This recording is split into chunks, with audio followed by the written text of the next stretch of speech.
Pues yo nunca he sido artista. El tema de ser el primer plano yo de una portada, de un escenario, y a mí me gusta enredar a gente y provocar que sucedan cosas. Por lo que me has dicho, eras muy tímido. ¿Cómo de repente entras en Foot Locker y consigues, que voy a hacer un poco de spoiler, llegar a ser el vendedor que más vendió de toda Europa? Eso en no Foot quería que lo Locker. dijera. Foot Locker es una de las grandes escuelas de mi vida. Pero claro, Foot Locker me pone en la línea de fuego de tener que relacionarme totalmente. Y ahí yo descubro algo de mí que no conocía. Hay que darle los buenos días a todo el mundo que entra, las gracias por la compra, generar conversaciones abiertas con el cliente. A mí me da ansiedad literal. 3-4 días haciéndolo me doy cuenta que se me da muy bien. Y ahí es donde un poco sucede la magia.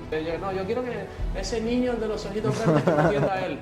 Voilà. Termino trabajando en Oxford Street, que era una tienda de 42 millones de facturación, la tienda más grande del mundo en aquel momento, el Foot Locker. Entramos en un bucle de no coger ningún día libre y cuando me di cuenta, pues habían pasado 5 meses sin librar, no sé ni cuántos años hacía que no había cogido vacaciones. Sí, no, pues yo soy incapaz de hacer esto, ¿sabes? Y eso despertó todas mis alarmas y volví a Brighton y presenté la carta y me fui. Y me llamaron de Nike y un poco me ofrecen para una posición como representante.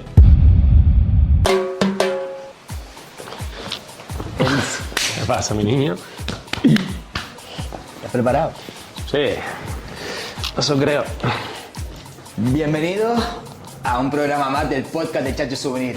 Este para mí es el programa 1, por así decirlo, ya que el programa 0 fue un programa de entrenamiento, fue la primera vez que hacíamos un formato como este, del cual hemos aprendido un montón de nuestros fallos, y además fue un programa en el que no había invitado oficial, el invitado oficial era yo, y al final a mí ya están un poco cansados de verme. Por eso este programa me hace mucha ilusión.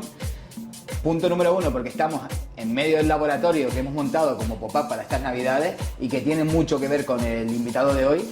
Y punto número 2, porque el invitado es una persona que yo se lo he repetido por activa y por pasiva, más especiales que he conocido últimamente, ¿no? En el último año, 100%. Y es que el invitado, que no quiero desvelar todavía su nombre, para introducirlos un poco, yo lo conocí en un momento de que muchos de ustedes saben, la marca iba mal, yo había escuchado a esta persona, sabía que esta persona me podía un poco enseñar o al menos abrir los ojos de la manera que necesitaba en ese momento, y cuando todo se estaba cayendo le escribí por fin, después de estar invitándole a mis pasarelas y nunca haberme encontrado con él, le escribí para reunirnos y que un poco me diese su visión sobre Chacho Souvenir y sobre el trabajo que estábamos haciendo aquí detrás. Pues bueno, quedamos y la verdad que fue como un chute de energía quedar con esta persona. Fue como de estas personas que te quedas embobado escuchando y sabes que vas a aprender y aprender y aprender y que tiene un corazón que no le cabe en el pecho. Pues este es el invitado de hoy. Entonces, yo sin más dilación y que al final se va a presentar él mismo, doy paso a Rubén Pulido. Y que bueno, es que no sé ni cómo resumirte, pero quiero que te resumas tú y después ya indagamos más. Pero bienvenidos a este podcast, quédense aquí porque de verdad es una persona que te va a encantar escuchar. Muchas gracias. Muchas gracias, Fran, muchas gracias. Bueno, pues aquí estamos, encantados de estar aquí. Gracias por las palabras bonitas. No, y cortas me he quedado, o sea, ya a lo largo del programa iré diciendo más cositas de ti seguramente, pero ahora quiero que te resumas para el que no te conozca, que te resumas y también porque para mí es importante que seas tú el primer invitado, porque yo este podcast, ya lo dije en el programa 0, quiero traer a personas que de verdad nos enseñen, que de verdad sea interesante escuchar y que tenga algo que decir, y yo creo que tú tienes para rato, ¿no? Bueno, yo soy de los que piensa que, ostras, lo de dar consejos y tal es algo que me aburre soberanamente. Yo creo que darlos y recibirlos. Pero bueno, experiencia hay. Puedo compartir experiencia, creo, ¿no? La palabra experto también me da un poco de grima. Pero experiencias tengo y las compartiré. Todo lo que quieras comentar, pues lo comentamos. Dile a nuestros espectadores un poco tus puntos, que ahora indagaremos un poco más en ello. ¿Cómo me defino, no? Un poquito. Sí. ¿Quién soy? Bueno, soy Rubén Pulido, soy de Las Palmas de Gran Canaria, de un barrio de aquí de Las Palmas de Gran Canaria, de Pedro Hidalgo en concreto. Soy del 77, he estado casi 22 años de mi vida fuera de Canarias, viviendo en diferentes ciudades que me imagino que repasaremos hoy a lo largo de la conversación. Me defino primero que nada como el papi de Vilel, Kenza y Leia. el compañero de camino de Elena, de mi mujer. Eso sería lo que más me define en términos generales, y más allá de eso, pues sí, tengo unos 25 años de experiencia, 26, en la industria del deporte, de la moda deportiva, bastantes coqueteos con la moda propiamente dicha, y con experiencia profesional, pues sí, en empresas como Nike, como Converse, como Foot Locker, mucha experiencia en cada una de ellas. Y a día de hoy soy el director de desarrollo de negocios de Food District. Y también me dedico a la educación en diferentes pues, universidades y escuelas de negocio en España, en México y en China, curiosamente. Que menudo currículum, o sea, bueno, gente que lo infla, pero es que tú tienes que reducirlo para que quepa, ¿sabes? Pero todo esto, Rubén, bueno, las conversaciones que nos hemos pegado tú y yo en este justo sofá, pero situado fuera del laboratorio, todo esto empezó con 8 añitos, ¿no? Porque al final hay gente que tiene claro este pequeño qué quiere ser. Tú al final has ido como abrazando lo que te ha venido y también lo que a ti te ha ido gustando y has tirado por ese camino y has ido construyendo tu futuro. Entonces yo creo que hables un poco cuándo empezó esto de verdad y que es bastante interesante, y cómo, en qué formato empezó, ¿no? Que al final es como muy diferente el de ahora. Sí, bueno, al final yo veo mucho ahora contenido en redes sociales, ¿no? Ponte un propósito, vete a por ello, todas estas frases así como muy grandilocuentes y muy agresivas.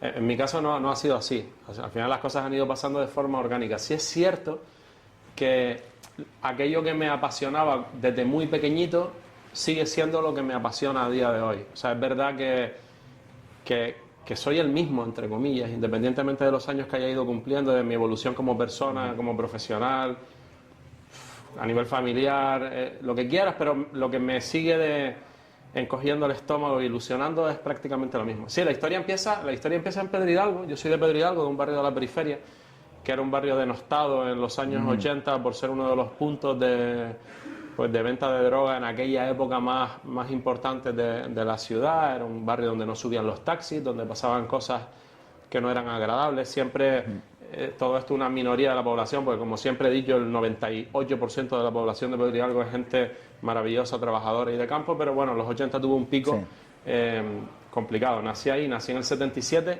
por ende crecí en los 80, y en 1985, que es un año súper importante en mi vida a un montón de niveles, pues había unos amigos del barrio que eran Arístides y Santi Bula Belaki, eran de origen nigeriano, eran bastante adelantados dentro de lo que es todo el tema de la música, y ellos en esa época pues ya escuchaban rap.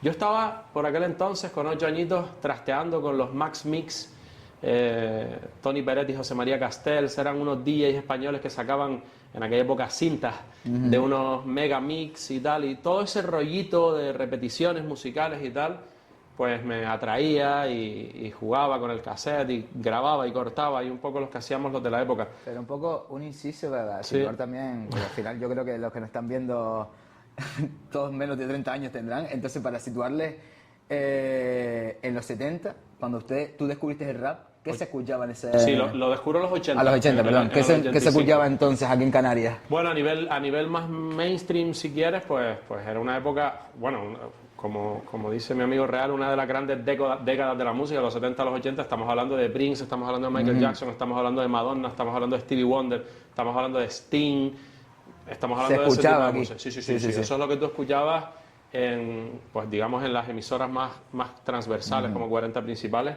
una selección de música exquisita en esa época, ¿no? Maravillosa. Pero sí es cierto, y luego había también un peso importante de todo lo que es el pop español. Por algún motivo que ni siquiera termino muy bien de entender, sinceramente, siempre me atrajo todo lo que venía de Estados Unidos.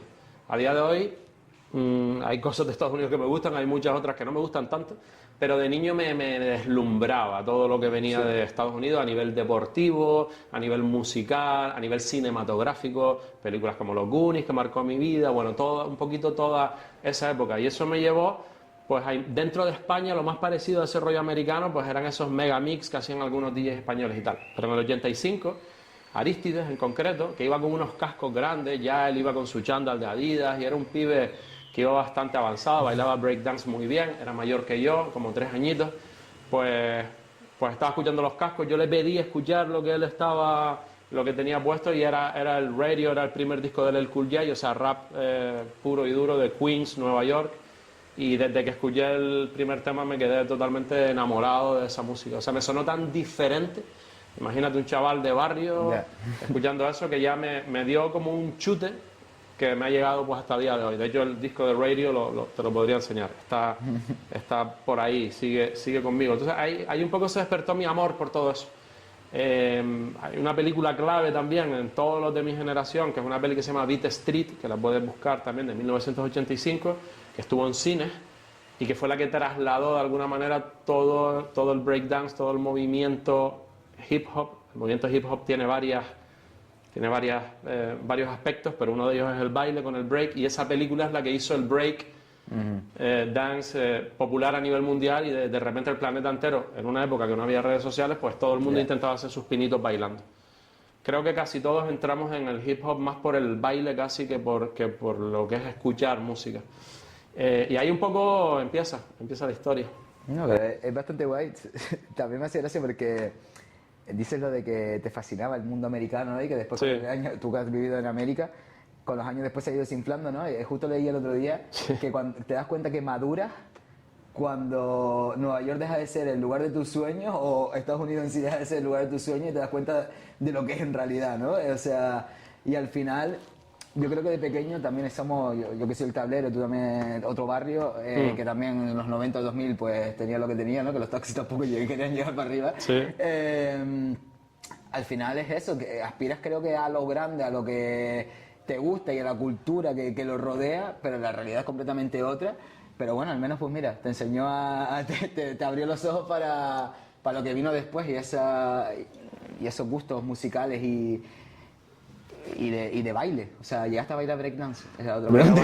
Llegué a bailar breakdance y luego durante bastantes años de mi vida seguí bailando. ¿En serio? Diferentes disciplinas, sí. Eso no me habías dicho, ¿eh? Sí, ¿no? Y sí, estaba muy metido en el baile, en coreografías con colegas, pues ensayábamos en el garaje de la casa de mi abuela en esa época. Se hicieron formaciones que hacíamos pues exhibiciones. Hay documentos fotográficos. Todo esto espero que nos lo des para que todo el mundo lo vea, por favor. Bailando en Playa del Inglés y pasando la gorra para que nos dieran monedas. Sí, el baile ha sido un hilo conductor importante dentro de toda esta cultura y en concreto de mi vida. Con respecto a lo que decías de Nueva York la idealizas, sobre todo si vienes de esta cultura pues más hip hop y tal. Nueva York es la cuna, Bronx es la cuna. Sigue teniendo un componente mágico porque si has estado tan inmerso insisto en esta cultura, cuando vas a Nueva York ves las señales, ves las cicatrices de todo eso y es maravilloso. Yo me emocioné la primera vez que crucé el puente de Brooklyn y me sigue gustando muchísimo Nueva York. Otra cosa es que luego te haces mayor y hay aspectos de la manera de hacer de los americanos que te van agradando más o te van agradando menos. Luego pues, también está el aspecto de la madurez. Cuando has tenido el honor de vivir tantos años fuera, aprendes a valorar tu isla, aprendes a valorar tu ciudad. Pero bueno. Y después de esto vino el baile, después siguió la música. Sí. Pero ¿en qué formato siguió con 14 años? Creo que una persona clave que apareció en ese momento y te cambió un poco los tornos, ¿no? de tu actualidad entonces. Sí, fue Francis, ¿no? En aquella época, pues yo, insisto, en barrio, con mis colegas del barrio, había una discoteca en Tres Palmas que se llama Fénix 3, que celebró recientemente el 30 aniversario, creo que fui a verlos hace cuestión de semanas. Lencho, que es un DJ del barrio que tenía la iniciativa de hacer discotecas para niños y luego para adolescentes. Éramos de esa zona de la ciudad, es lo único que teníamos. Claro. Pero todavía tenías una edad que no te atrevías a venir al puerto, a discotecas como el Coupé o el B52 o el Sorbas, que eran las discotecas de la época, 33 Norte más tarde. Entonces estás yendo allí, el baile sigue siendo el hilo conductor, las coreografías entre colegas, etcétera, etcétera. Pero luego das el salto del barrio y empiezas a salir de marcha. en discotecas más grandes. La discoteca del momento era el 33 Norte, se llamaba 33 Norte. Y era una discoteca, bueno, que era muy popular. El ocio era muy distinto en Las Palmas en esa época. Y creo que Las Palmas ha crecido mucho a nivel cultural, a nivel gastronómico, pero a día de hoy la veo bastante vacía a nivel ocio nocturno. Completamente de acuerdo, sí. Hubo una época en esta ciudad donde había 5 o 6 discotecas petándolo y numerosos clubs. O sea, te ibas a la Cacatúa, te ibas al Sorbas, te ibas al 33, luego a la discoteca Iberia, no sé qué. O sea, había mucho movimiento nocturno. Y en esa época la que estaba de moda dentro de la gente que tenía unos gustos pues similares a los míos era el 33 Norte. Y ahí ya empiezas a descubrir que hay otros personajes, otras personas de la ciudad que les gusta lo mismo que a ti, ¿no? Y viene pues, gente que baila. En aquella época estaba Arcadio de San José, que terminó siendo Carmelo Rap de la Resistencia, es una figura muy respetada del hip hop aquí en Canarias. Diferentes grupos de pibes y pibas, sobre todo pibes en aquella época, que bailaban muy bien, que venían de diferentes barrios. Estaban los piques en las discotecas y una serie de disparates muy, muy divertidos.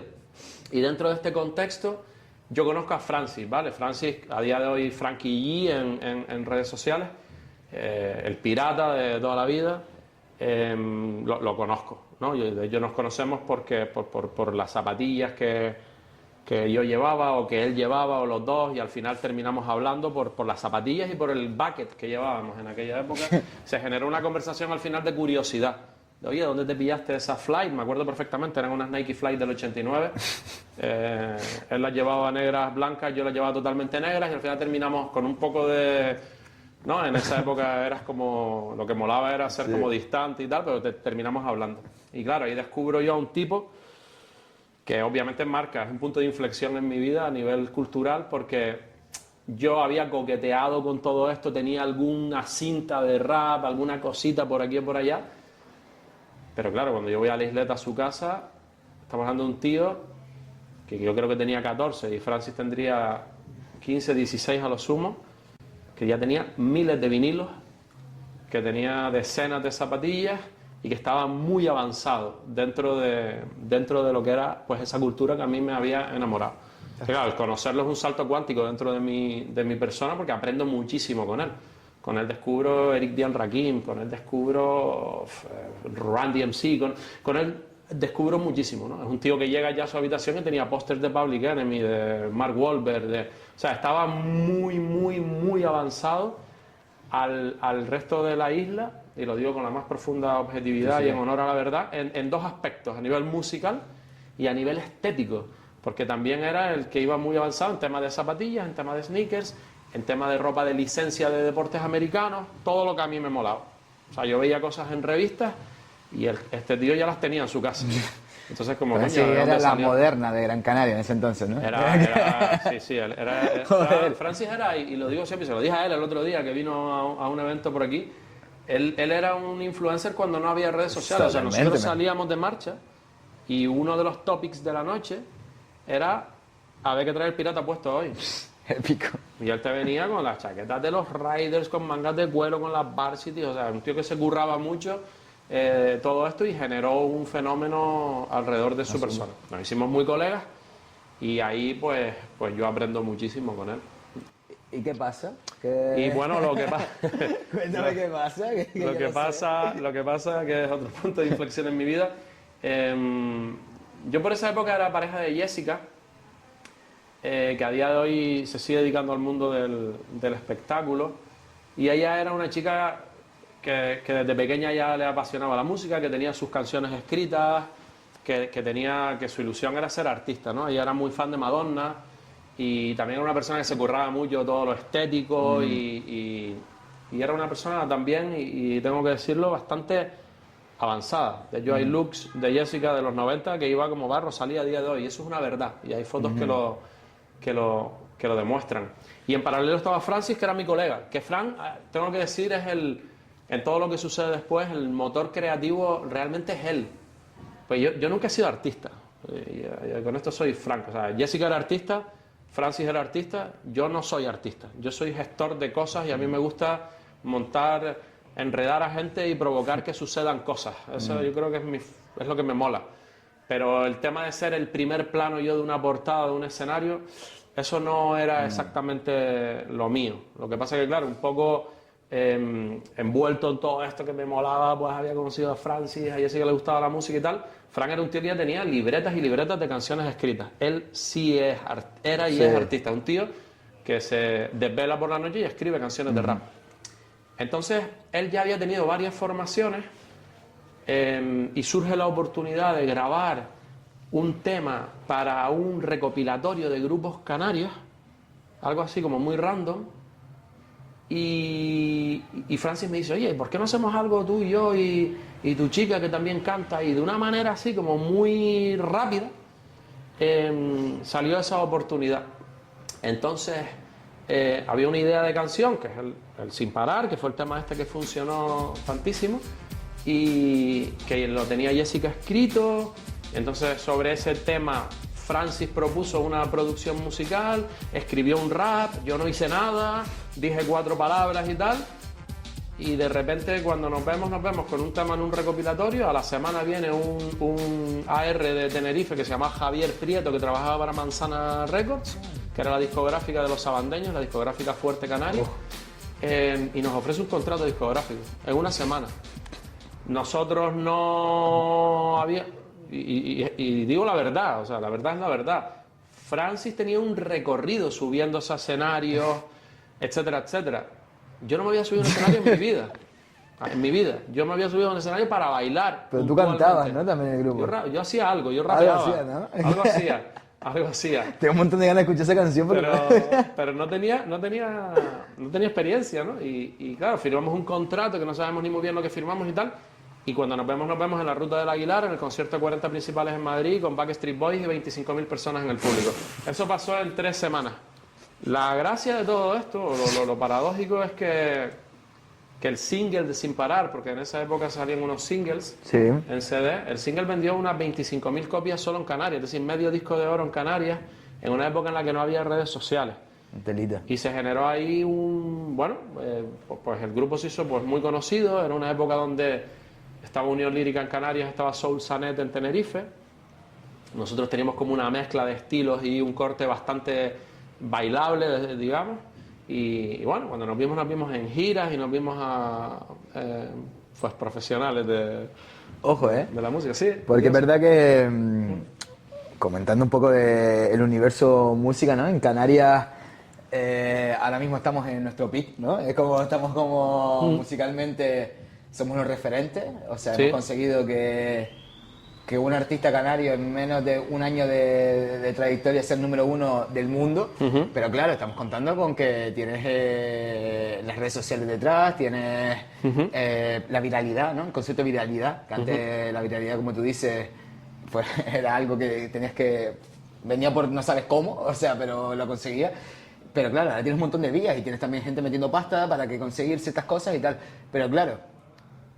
En ese entonces me parece muy loco que hayan grabado una canción que a las 3 semanas estén en un concierto compartiendo escenario con artistas como los Backstreet Boys, 25.000 personas y que hayan comprado el CD aquí en Canarias, o sea, todo como muy loco, ¿no? Entonces, yo quiero saber también... Fue muy loco, fue realmente loco. Bastante loco, o sea, y más que te diga, teniendo en cuenta que para ti era... O sea, yo digo, bueno, ¿será que bailaba en el grupo o era hacia los covers? Pero si me estás diciendo que encima cantabas también ahí, o sea... Sí, rapeaba. Cantar es un verbo.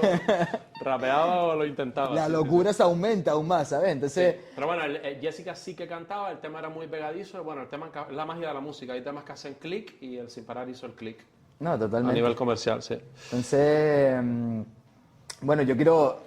Y esto lo responderás ahora en otra pregunta que te haré, pero quiero saber también tu opinión sobre el panorama musical actual y comparándolo con lo que era entonces. Pues bueno, el momento actual de la música en Canarias es el mejor momento musical de la historia de Canarias, sin lugar a dudas. A grosso modo esa es mi opinión. Luego es una cuestión en la que se puede profundizar un montón. Yo soy de los que se alegra profundamente de lo que está sucediendo. Hay una tendencia, creo, muchas veces de los nacidos en los 70, ¿no? Como yo, que a veces somos como un poquito pesados, intentando entender la actualidad con nuestra manera de comprenderla, que viene de otra generación. Y yo creo que no toca. Yo creo que lo que toca es alegrarse, ¿no?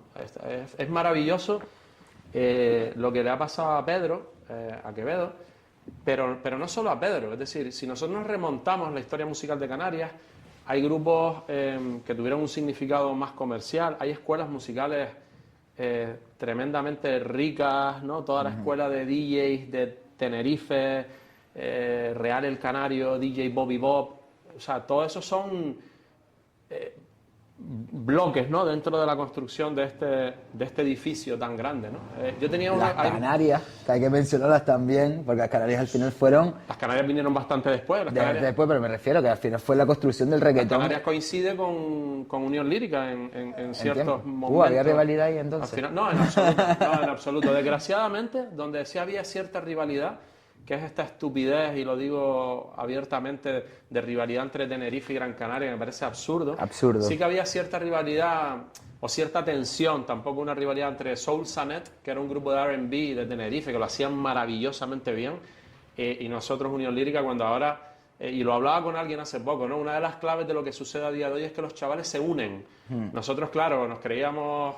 era como una rivalidad, cuando lo que hubiera tocado es que Soul Sanet y Unión Lírica hicieran un tema juntos, ¿por qué no? Este tipo de cosas. Pero me pasa a mí como marca también, que hay gente de Tenerife que no quiere Chacho por ser de Gran Canaria, y al final sí, hay que dejarse de tontería de la barrera que nos han interpuesto, porque al final nos han separado en dos provincias por algún político de turno que lo eligió en su día, sí, pero la realidad es que somos Canarias, ¿sabes? Que eso está por encima de cualquier isla en la que hayas nacido. Somos canarios, somos ciudadanos del mundo, ¿sabes? Para mí todo eso son estupideces. Pero bueno, yo me acuerdo, hablaba ahí más allá con Pedro, con Quevedo, que coincidí en un evento en Madrid, en la presentación de su disco, y él hizo una referencia a Michael de la Calle como una de sus primeras influencias. Es decir, Quevedo, cuando piensa en algo antiguo, piensa en Michael de la Calle. ¿Tú imagínate, claro, porque es un chaval que tiene 20 y pico años. Entonces, el intentar entender, justificar, explicar el por qué no, sinceramente no toca. Hay que alegrarse del éxito de Quevedo, no solo de Quevedo.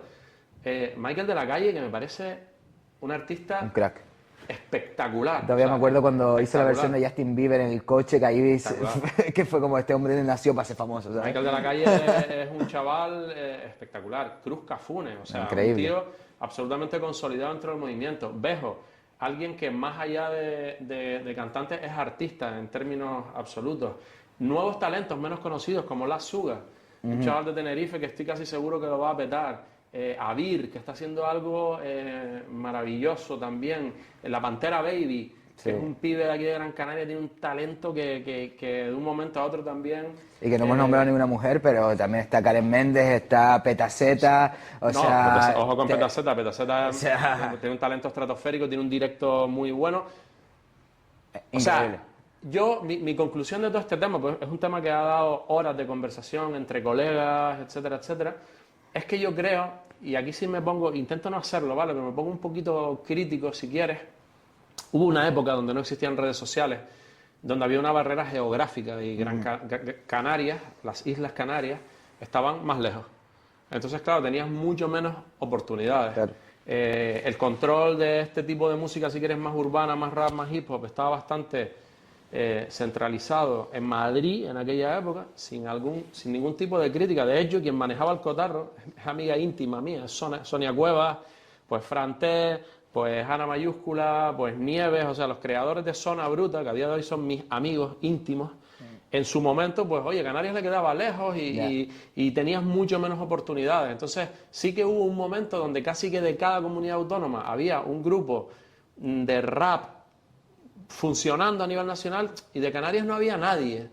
Y luego te metías en la escena canaria y ojo, ¿sabes? En la escena underground aquí tenías grupos como Alma Sin Dueño, que tenían un directo que era espectacular, tenías La Resistencia con Carmelo Rap a la cabeza haciendo cosas muy underground, tenías grupos menos underground, había una escena, pero no tuvo luz.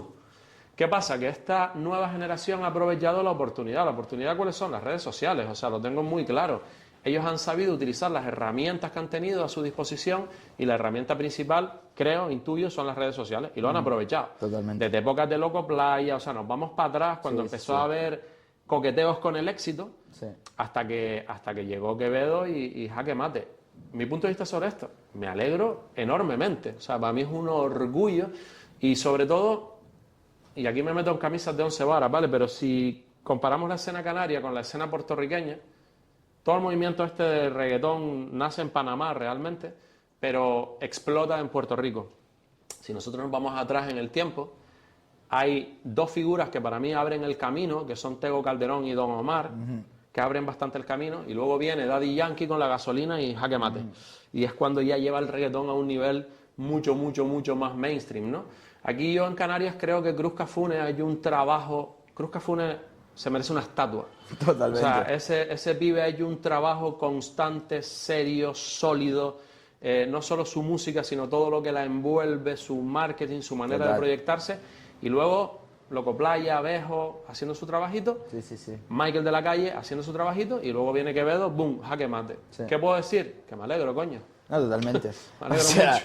Y también es verdad que hasta yo cuando me fui a vivir a Madrid, que fue 2016 o algo así, como que me parecía curioso que aquí en Canarias llegasen antes las canciones que la península. O sea, como que el reggaetón allí era, bueno, estaba en el momento de los hipsters, de, escuchas reggaetón, qué asco, tal, que obviamente esa gente escucha a día de hoy reggaetón, pero en su momento tenían como el posicionamiento de, el reggaetón tengo que criticarlo y me tengo que meter con cualquier persona que escuche reggaetón, pero a su vez me parecía curioso que, por ejemplo, en Canarias, Danza Kuduro, en el entonces se había escuchado tal, y que 2 años después fuese como la canción que sonaba en las discotecas, o en Italia, que me acuerdo que iba y sonaba en las discotecas.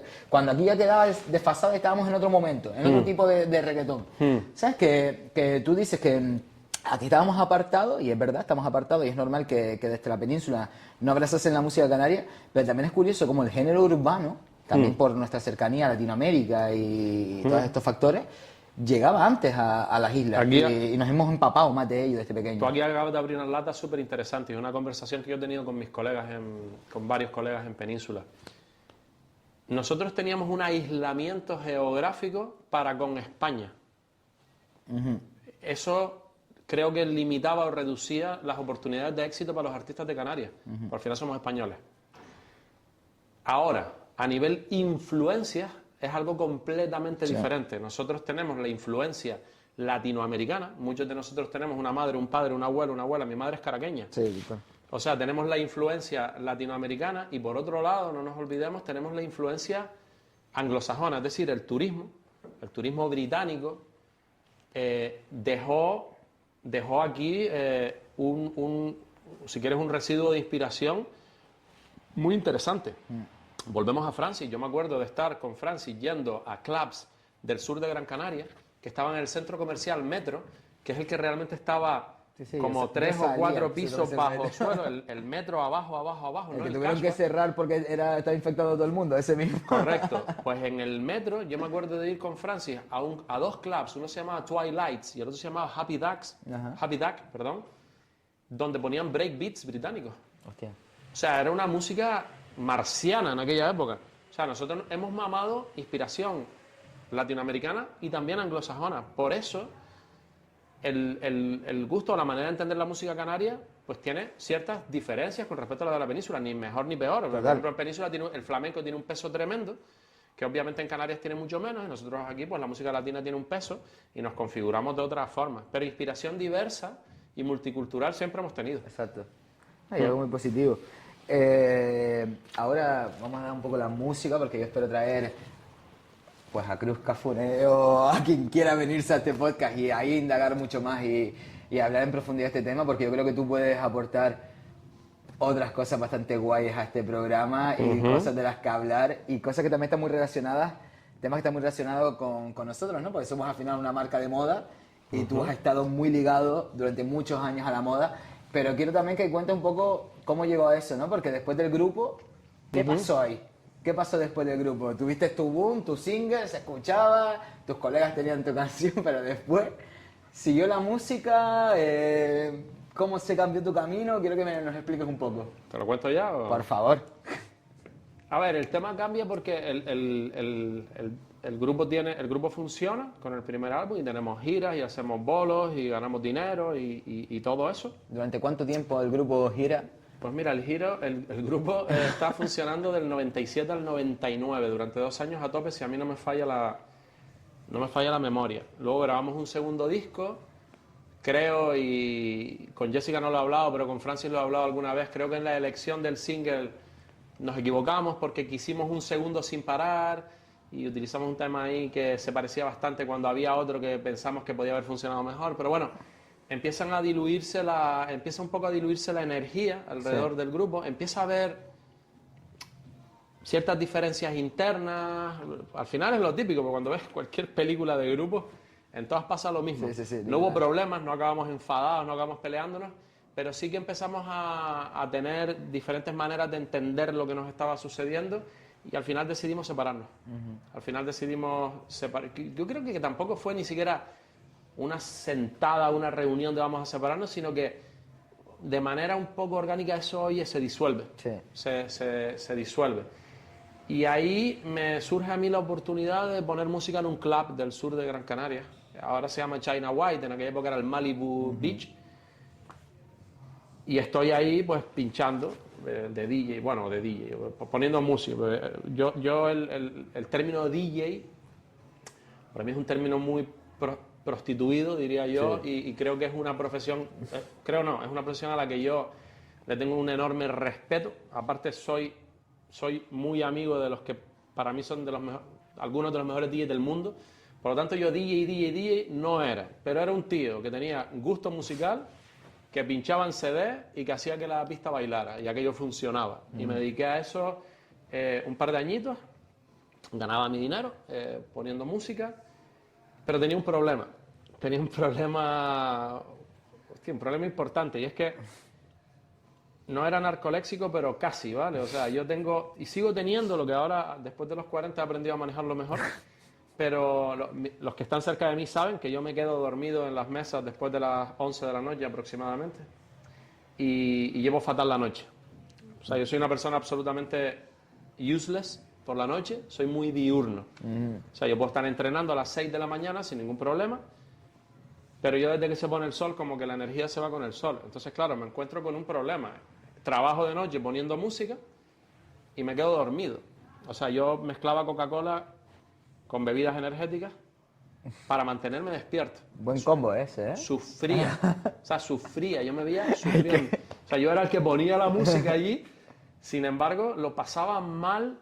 A partir ya de las 2 estaba sufriendo. La palabra es sufrir. ¿Sabes? Un niño cuando lo deja, cuando el padre le dice, aguanta media horita más, es que está sufriendo y quiere llegar a la cama. Pues yo lo pasaba ese niño así. Que le despierta y dice, no, estaba descansando los ojos, no estaba dormido. Ese era tú, ¿no?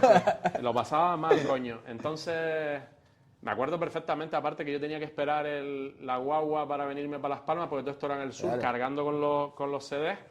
Y la guagua no era hasta las 6, yo acababa de pinchar a las 4, y íbamos a una discoteca que se llamaba Chic, perdón. Yo bajaba al Chic, en aquella época, teléfono móvil Nokia, o sea, estamos hablando de otras épocas, ponía la alarma y me acostaba a dormir, el Chic a tope, aquello con música, durmiendo, o sea, lo pasaba mal. Entonces, te envidio por esa parte, ¿eh? O sea, a mí que me cuesta un montón dormir. O sea, por su parte, obviamente, ahí te das cuenta que tu profesión era ser DJ. Claro. DJ de fiestas matutinas. Exacto, hubiera sido de solajeros, ¿no? Como Paco Guedes. Total. Pues me doy cuenta de eso, coño, y tenía 21 años. Y es cuando digo, hostia, ¿cómo voy a dedicarme a la noche? Además me pasa algo, una constante en mi vida es que siempre he tomado decisiones importantes cuando tengo una oportunidad. Es decir, yo ponía música en el Malibu y a mí me ofrecen pinchar como residente en un club de Berlín en esa época, una oferta económica muy suculenta, con 21 añitos, imagínate. El R&B estaba estallando un poquito en la escena berlinesa y había un grupo de empresarios que venían a ese club, les encantaba de la manera que yo hacía mi trabajo y me ofrecen algo muy, muy suculento. Porque ahí es cuando precisamente digo, hostia, es que no puedo dedicarme profesionalmente a la música cuando me quedo dormido. Y tomo la determinación de dejar la noche y buscar algo de trabajo de día. Y mira que era un sueño para cualquier DJ que te ofrezca en un club en Berlín. Pero entiendes, entonces, ¿qué pasó ahí? Un poco a mente de ser consecuente conmigo mismo, es que no me puedo meter ahí. No, pero es curioso porque al final es bailar, cantar y de repente pinchar y decir hasta aquí porque hasta aquí. Necesito dormir por las noches, ¿sabes? Pero si te fijas, los hilos conductores siguen siendo música. Y ahora y verás, yo creo ¿no? que adelante, lo que viene después sigue ahí conectado y Y es bastante bonito como la música te ha acompañado toda tu vida. Toda mi vida, sin lugar a dudas. Entonces empiezo a buscar trabajo de día, pues como cualquier persona, ¿no? Un curro de día. Y ahí paso unos meses por una especie de información al cliente en el Corte Inglés, que aquello duró como 2 meses o algo así. Y de repente Oliver Martín, me acuerdo perfectamente, que ahora vive en Tenerife, él trabajaba en Foot Locker. Y yo le digo, tío, estoy buscando curro de día. Y me dice, Rubén, pues abrimos una nueva tienda en Triana y buscamos personal nuevo para Navidad y tal. Entonces, claro, yo dije, Foot Locker. Yo era ya cliente de Foot Locker. Claro. Porque yo desde esa época ya era un apasionado del Se me producto dice que con los deportivo. 14 años ya estabas hablando de zapatillas con Francis. Exacto, nosotros de ellos éramos clientes de Foot Locker y digo, ostras, Foot Locker, hostia, pues ropa deportiva, musiquita, en playeras y tal. Yes, sounds good, ¿no? Eso suena Sí, bien. total, ¿ves? total. Pues voy y planto ahí mi currículum, tengo la conversación y entonces entro en un periodo de selección de Navidad en el que nunca me olvidaré, entramos 17 empleados a la tienda de Triana y nos dejaron claro desde el principio que las mejores cifras, los 4 empleados que tuvieran mejores resultados se quedaban en Foot Locker fijos. Eso coincidía con que yo me había La independizado. Yo me había independizado, y aparte son comisiones individuales, es la guerra. Foot Locker es una de las grandes escuelas de mi vida. Me imagino que hablaremos ahora de Foot Locker. Sí, sí, sí. Entonces en paralelo yo me había independizado, me había cogido mi primer apartamento en las canteras. Me tenía que quedar. Cuando se podía pagar un apartamento en las canteras. Cuando se podía pagar. Sí, sí. Cuando se podía pagar. Y entonces empiezo a trabajar en Foot Locker. En Foot Locker. Y ahí se produce otro punto de inflexión, sin lugar a dudas, en mi vida. Porque hasta ese momento, pues mientras yo estaba estudiando, lo único que había hecho era pues poner música y ser socorrista acuático. De repente, en el tablero de Maspalomas, de donde es Buen usted, pueblo. caballero, que yo tenía mucha relación con el tablero, porque Jessica era del tablero, pues en algún verano de estos surgió la oportunidad de trabajar en un parque acuático, pues me saqué el curso de socorrista y tal, y hacía mis pinitos como socorrista y poniendo música, y eso era un poco lo que yo había hecho hasta ese momento. Pero encima, claro, te metes en tienda, que al Sí. final... Bueno, yo antes de estar aquí en Chacho también pues tuve mis pinitos como dependiente, ¿no? Cuando era estudiante en otras tiendas. Y al final cuando estás en tienda tienes una carga de sociabilización alta. Tienes que estar simpático para cualquier persona a pesar de que hayas tenido un día de mierda. Exacto. Y aunque a pesar de que la persona que te venga no se merezca que estés simpático. Y claro, tú entonces, por lo que me has dicho, eras muy tímido. Eras muy reservado, muy para ti. ¿Cómo de repente entras en Foot Locker y consigues, que voy a hacer un poco de spoiler, llegar a ser uno de esos 4 más vendedores que más venden? Y aparte, como dato que voy a adelantar y que quiero que nos cuentes ahora, el vendedor que más vendió de toda Europa. Eso no en quería Foot que lo Locker. dijera. Pues lo voy a decir en alto porque es increíble. No, a ver, no, a nivel aprendizaje, que yo creo que es lo importante de este topic, es que yo ahí como joven que está emprendiendo una nueva carrera profesional y que al final es en la que más me he desarrollado, que es en el mundo de las marcas deportivas, en el mundo de las ventas, coqueteos con el mundo del marketing, etcétera. Claro, yo me enfrento a algo, como tú estás diciendo, y es que Foot Locker, aparte, te exige una atención al cliente y yo estaba salvajado. O sea, yo era el típico niño que iba con el skate, con los cascos, a las comidas familiares y estaba en una esquina oyendo música. O sea, ese era yo. Claro, encima había sido DJ, que tú estás solo poniendo música, y luego socorrista acuático, que pretty much estás en una embarcación o en una torreta. Yo estaba muy a gusto conmigo mismo. Y aparte sigo sabiendo estar muy a gusto conmigo mismo. Pero claro, Foot Locker me pone en la línea de fuego de tener que relacionarme totalmente. Y ahí, obviamente, yo lo que sucede es que yo descubro algo de mí que no conocía. O sea, ten en cuenta que cuando a mí Javi Sánchez, aparte, que es quien apostó por mí en Foot Locker, ahora trabaja en Puma, él me dice que hay que darle los buenos días a todo el mundo que entra, las gracias por la compra, generar conversaciones abiertas con el cliente, asesorarlo. A mí me da ansiedad literal. Decir, hostia, ¿cómo voy a hacer esto? ¿Qué pasa? Que 3-4 días haciéndolo me doy cuenta que se me da muy bien. Y ahí es donde un poco sucede la magia. La magia de darte cuenta, que es uno de los grandes aprendizajes de mi vida, que todo está conectado de alguna forma y que esa música tiene algo que ver y que haber trabajado tiene algo que ver, porque de repente me doy cuenta pues que la gente que iba al club donde yo pinchaba pues son clientes de Foot Locker. La gente de los barrios, yo soy un barrio de la periferia, son clientes de Foot Locker. Y al final todo el mundo conoce a Rubén. ¿Qué pasa, Rubén? Rubén. Si no es por la noche, es por el barrio.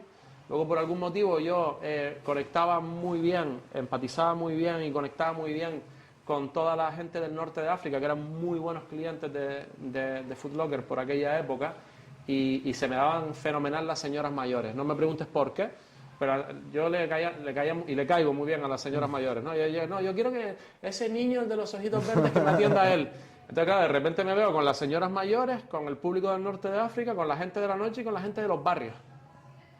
Voilà. El mix. Exacto. Y ahí es donde yo empiezo a tener muy buenas cifras en Foot Locker,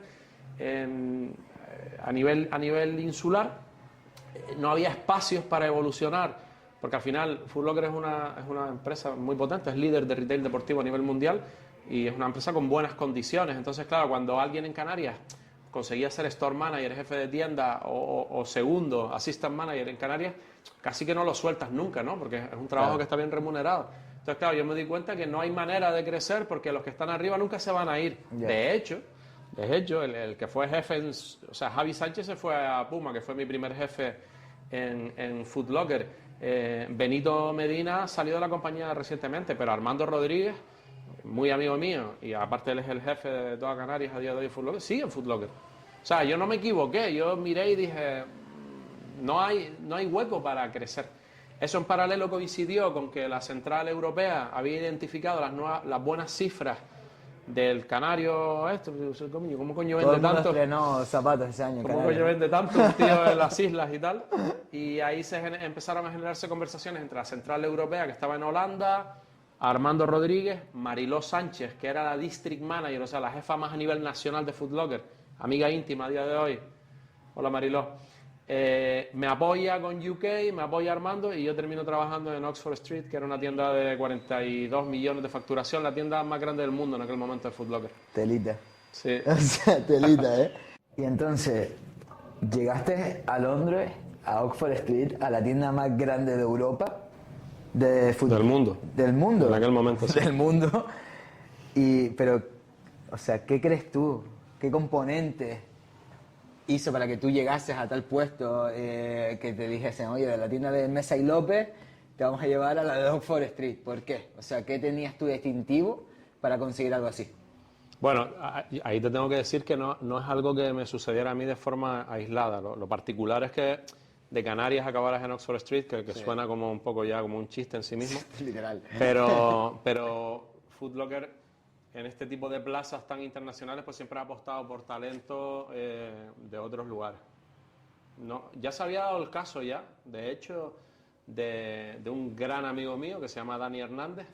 ¿A ti que te gusta que diga los nombres? Es que es increíble que este hombre se sepa los nombres de todas las personas que han pasado por su vida. O sea, miedo me da hacerle algo chungo porque te acordarás siempre. Hay dos canarios que tocan UK antes que yo. Uno es Hauche, que sigue en UK y que era un fuera de serie en Foot Locker y en la vida, gran amigo mío. Saludos, Hauche. Y luego Dani Hernández, que es mi hermanito, que está ahora mismo en Tenerife, que es una persona muy especial para mí, y ya él estaba ya en Wellwood Road, en una zona del sur de Londres. O sea, no fui el primero. Vale. Pero sí es cierto que bueno, pues llama un poco la atención lo que estaba pasando aquí conmigo y acabo en Oxford Street. La experiencia cuando llego allí, pues imagínate, o sea, llego a una tienda que se pulía el suelo todos los días, que tenía 180 empleados, una tienda con 3 plantas, una tienda que tenía 17 almacenes, uno principal, y montones por planta. Era una... Era un agobio con un almacén. Oxford Street tenía un almacén de Air Force One blancas. Wow. Air Force One blancas. Wow. Tenía un almacén de TN98 de la Tannet, la famosa tiburón que le llaman. O sea, había bestsellers que tenían su propio almacén, en el caso de Air Force, incluso por color. O sea, todas las blancas estaban en un almacén, luego el resto. Y luego tenía el gran almacén, que aquello tenía como 150.000 unidades. O sea, una auténtica barbaridad. Yo llego allí, flipo, obviamente, ¿no? Flipo con todo y con la de recursos que hay. Y fue una experiencia, pues imagínate, maravillosa para mí. Para no alargar mucho esto, quiero que me cuentes una experiencia resaltado, yo qué sé, un cliente que hayas atendido, porque al final estabas en la calle principal de Londres, de las compras, estabas en Londres. Entonces, un cliente que tú recuerdes, ya sea por lo que fuese, y que nos quieras mencionar que atendiste en el Foot Locker de allí. A ver, te cuento dos rápidas. Venga, Una muy como muy ilusionante para mí, y otra quizás menos bonita, pero también de una figura muy conocida. Pasaban muchos famosos por allí. Yo me acuerdo que Redman, que es un rapper de Nueva York, el tipo es musulmán y él entró y un poco como que eligió, ¿no?, quién quería que la atendiera, que es algo que pasaba mucho en Oxford Street, ¿no?, que las celebridades eligen. Incluso se daban situaciones en las que la celebridad estaba en el banco rodeada de seguridad y lo atendía desde fuera. O sea, pasaban cosas como muy marcianas allí, ¿no? Pero me acuerdo que Redman, pues un poco el tío miró y como que mi cara le cayó bien y tal, y me eligió a mí, me dio un beso, me saludó y lo atendí. Eso sí, por ser muy breve, ¿no? Claro, Redman a mí me mola, ergo me hizo ilusión. Y luego Whitney Houston, que también... La gran Whitney. La gran Whitney con Bobby Brown, con la persona que estaba con ella y con la que ella pues pasó todo lo que pasó. Ya, fíjate que yo estaba atendiéndolo a él, que él estaba como muy grande en ese momento, ella estaba como muy delgada y no los reconocí. Y yo tengo discos de Bobby Brown, ¿eh? O sea, pero no los reconocí a ninguno de los dos. A ninguno de los dos.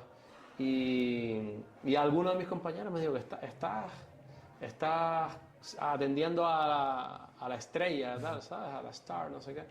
Hostia, era Whitney, ¿sabes? Pero ya era una época donde ella estaba muy disminuida, muy anulada, y este tipo estaba enorme, ¿no? Recuerdo que iba con una gorra del Pato Donald, nunca me olvidaré. Y que le vendí unas plantillas y tal, le saqué el tema de bailar, de que si seguía bailando y esto y lo otro, y le vendí un montón de zapatillas. Venga, y las famosas plantillas de Foot Locker se las llevó Bobby Brown. ¿Son tan efectivas como los venden? Son buenas. ¿Son buenas? Son buenas. Punto, son buenas. Una marca que se llama Spenco y tiene un sistema de burbujas en celda que absorbe los impactos, y es verdad que si te pones una zapatilla plana, antigua, casi que te la convierte en una zapatilla. Que yo he sido de esas personas que han comprado el limpiador todas las veces que te intentas hincar y ese sí que no me ha funcionado. No te ha funcionado el No me ha limpiador. funcionado el limpiador. Probablemente pero sea claro, porque no lo sabes usar bien. Seguramente, pero... Eso es lo que te tengo que decir. Y claro, Cuéntame. Foot Locker, pues ¿cuántos años dura esto? O sea, pasas de Londres, pasas a otra tienda, cambias a algún lado. Sí, yo en Londres estoy en Oxford Street y luego una cosa que me pasó maravillosa en Londres es que se formó como un grupo. Bueno, yo evoluciono dentro de Oxford Street, me hago basement manager, luego me hago ground floor manager, ¿sabes? Ya me voy haciendo un poco con ciertos puestos de responsabilidad.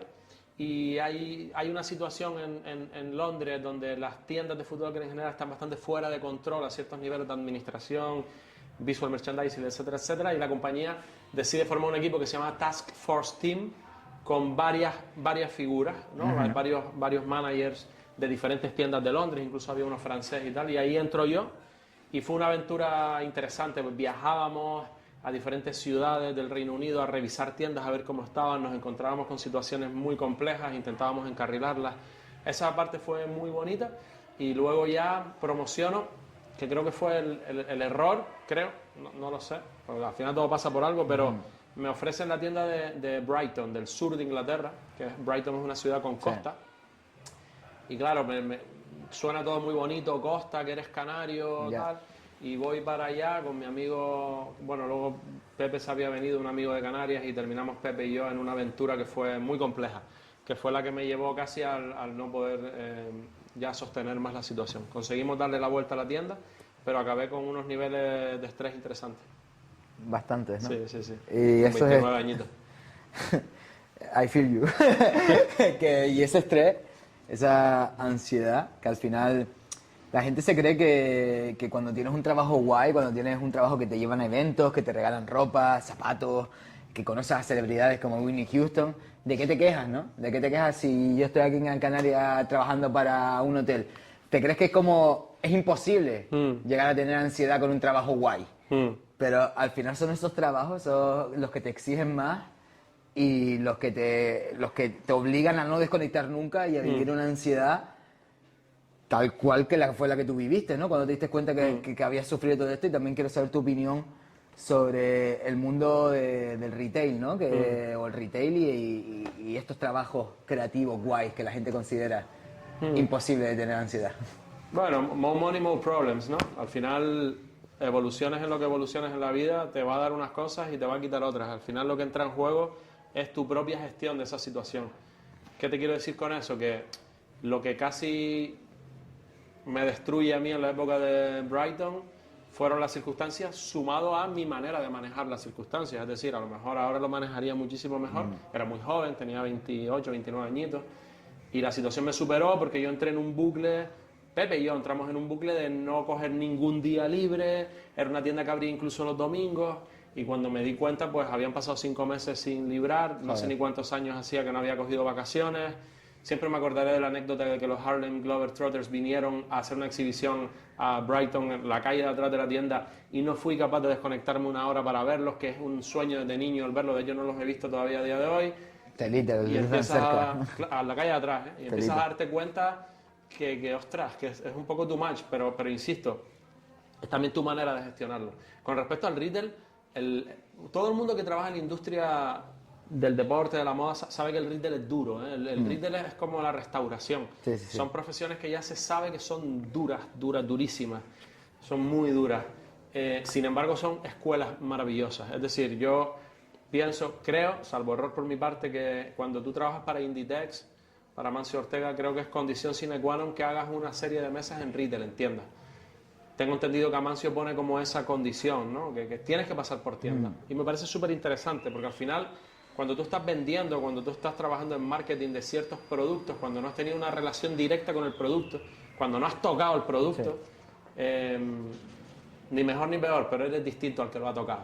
Cuando lo has tocado, cuando tú has trabajado al consumidor final, cuando has trabajado con el consumidor final, cuando tú has vendido un par de Superstar o de Air Max 90 con tus manos al consumidor final, hay una experiencia, hay un knowledge ahí, hay un aprendizaje que si no lo has hecho, pues no lo tienes.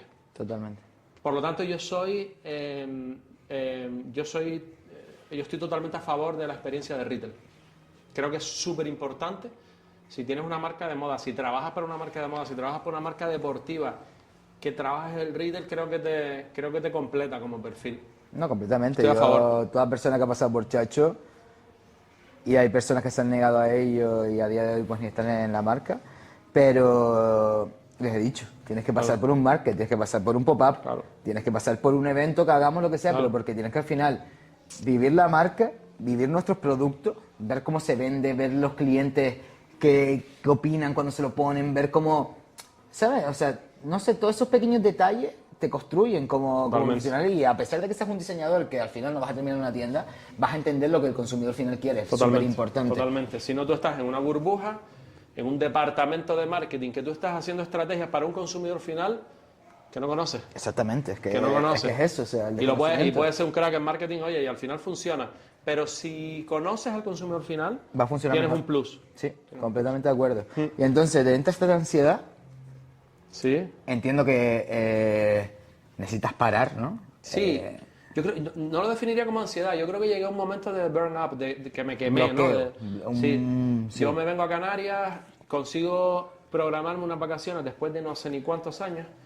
Mi madre en aquella época tenía un apartamentito en Los Aguacates, en el sur, en la avenida Tirajana, creo que se llama, ahí, la arteria esta principal, y tenía un apartamentito que recuerdo que estaba a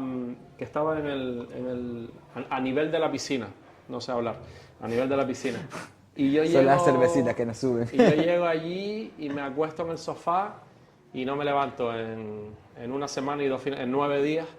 No me levanto del sofá, pues mi madre me trae comida, me levanto para ir al baño, pero ahí noto yo una especie de switch off.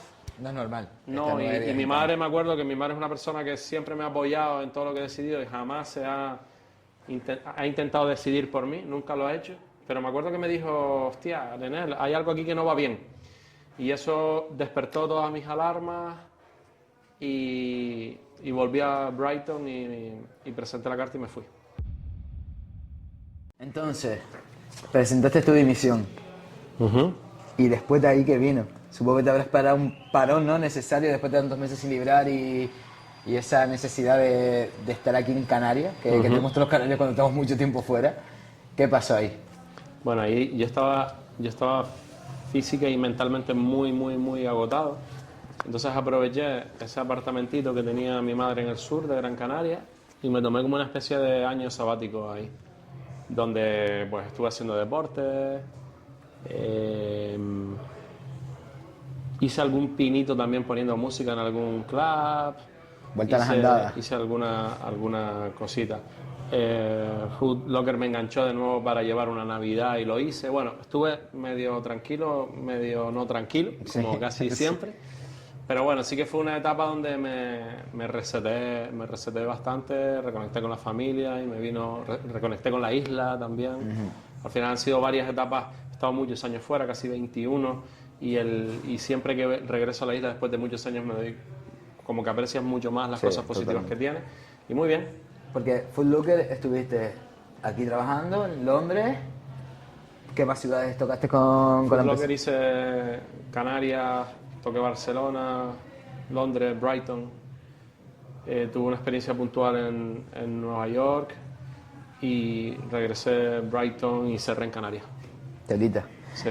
Y bueno, después yo creo que adelantamos un poco al principio y que adelantaste tú y que es lo más jugosito, ¿no? Que, de lo que podemos hablar y que a nuestros espectadores seguramente les interesará, y es que has trabajado para Nike, y no has trabajado para Nike de cualquier manera, no has trabajado para Nike de dependiente, has trabajado en Nike como dentro de todo, ¿no? El universo.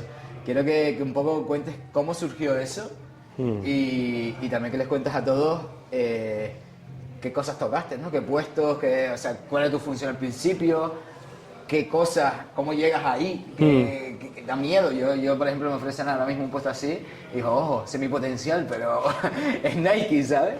A ver, en Nike entro y siempre destaco la importancia de las relaciones sociales y el tener, joder, y el llevarte bien con todo el mundo en general, porque realmente a Nike llama a mi amigo Pepe, a José Juan Núñez, que él estaba trabajando por aquel entonces en una tienda había trabajado en una tienda de Nike en Gran Canaria, luego estaba en una tienda de Foot Locker, vuelta a Foot Locker, y como hay un pacto de no agresión entre Foot Locker y Nike, él pone mi nombre sobre la mesa. Es decir, el interés de Nike inicial, sabían que había un Pepe por ahí en Canarias que había trabajado en Foot Locker y Nike y fueron a por él, pero él no puede porque está en Foot Locker y entonces le dice, oye, ¿recomendarías a alguien? Y pone mi nombre sobre la mesa, ¿no? Y por eso siempre hablo de personas que han significado un antes y un después en mi vida, porque si a Pepe no le viene a la cabeza mi nombre, pues a mí no me hubiera pasado lo que me pasó. Yo estaba en Ámsterdam en ese momento con Grego, con otro amigo, que también pasó por Foot Locker, bueno, al final somos colegas, ¿no?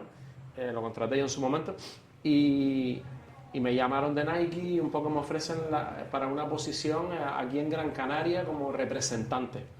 ¿No? Entonces, hostia, representante, coche de empresa, teléfono de empresa, wow, ¿sabes? Todo aquello te sonaba como algo muy, muy, muy top.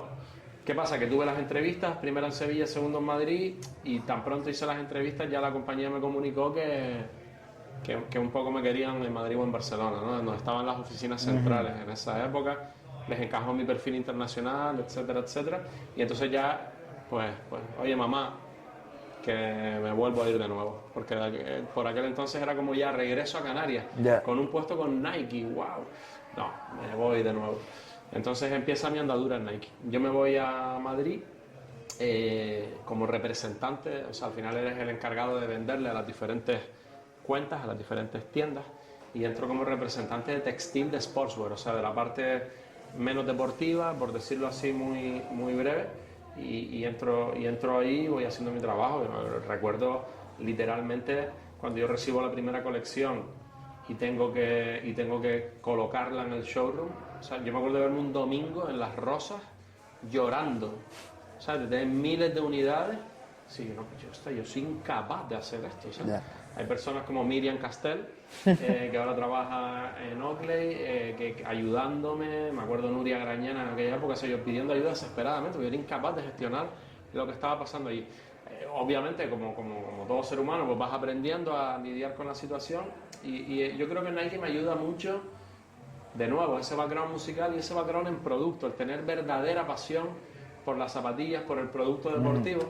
Yo ya desde las primeras campañas que estoy en Nike como vendedor, pues ya soy un perfil que argumenta muchísimo la venta, que te cuenta la historia detrás del producto, que es mi naturaleza. Y eso empieza a funcionar bastante bien para con los clientes en general, ¿no? Y de alguna manera internamente me empiezo a posicionar poquito a poquito como un tío que, oye, este tío parece que tiene idea, el canario este parece que sabe de lo que habla. Poco a poco. Yo por aquel entonces pasaba por el showroom de Ángela Benítez, que era quien llevaba la sección de moda de Nike, que se llamaba Edge and Trend en aquella época. Y ahí estaban las colaboraciones, las cápsulas especiales, el producto chulo. Todo esto que ahora es tan grande, estas zapatillas que se revenden por dinerales, todo esto ahora que es como muy popular, en aquella época era muy nicho, era algo muy pequeñito que tenía muy poquitas tiendas de España. Y existía un showroom para ello, se llamaba Edge and Trend, la colección más chula, sin duda, tanto de calzado como de textil como de accesorios. Y yo pasaba por la puerta del showroom y se me caía la baba. O sea, decía, hostia, ahí es donde yo quiero hacer eso dentro de Nike. Es lo mío, ¿no? Y ahí surge la oportunidad, Ángela Benítez promociona el Corte Inglés, a llevar las cuentas del Corte Inglés, o la gestión del Corte Inglés como representante, y se origina el hueco. De manera natural me lo ofrecen a mí, luego viene ya que se ha encargado un poco a nivel nacional, como un poquito un manager así, con la M pequeña, luego empiezo a hacer una gestión ya del canal Zapaterías en paralelo a todo este canal de moda, le vamos a llamar, y ya me gano la etiqueta de manager, y poco a poco me voy ganando un posicionamiento dentro de la empresa, que creo que, lo digo siempre, el éxito, creo realmente que el éxito es circunstancial. Yo no creo muchísimo en los cracks y todas estas cosas, ¿no? Eres un experto, eres un crack, eres un genio. A ver, creo que cada uno tiene su aprendizaje y lo que puede aportar, y el moment in time creo que es súper clave para que las cosas sucedan y para que tengas más o menos éxito. Total. Hablo a nivel profesional y probablemente en la vida también sucede lo mismo. Entonces ahí me cuadra un cambio. Ten en cuenta que yo entro en Nike en el 2007, en el 2008 ya me promocionan y me voy a Barcelona, que es la central nacional. 2010 nace Instagram. 2013-2014 estalla todo este tema de redes sociales, el comportamiento del consumidor cambia de una manera radical, la manera de entender el producto, la forma de colaborar, la forma de hacer marketing, todo el contexto cambia. Y yo en esa época, junto con Quique Vega, que hasta hace poco estuvo de Sales Manager de Carhartt, Iván Jiménez, que ahora mismo está en California trabajando, éramos unos perfiles que veníamos un poquito más del streetwear, un poco más de la calle, un poco más de conexiones reales de comunidad, en un entorno donde al final la cúpula de Nike pues eran jefes de un corte, si quieres, más elitista, quizás, más serio. Más serio, sí, muy formados, muy preparados, muy cracks, pero que realmente todo esto de la música, de la comunidad, de los DJs, les quedaba como bastante lejos, ¿no? Creo que realmente era algo que ni les interesara a nivel personal.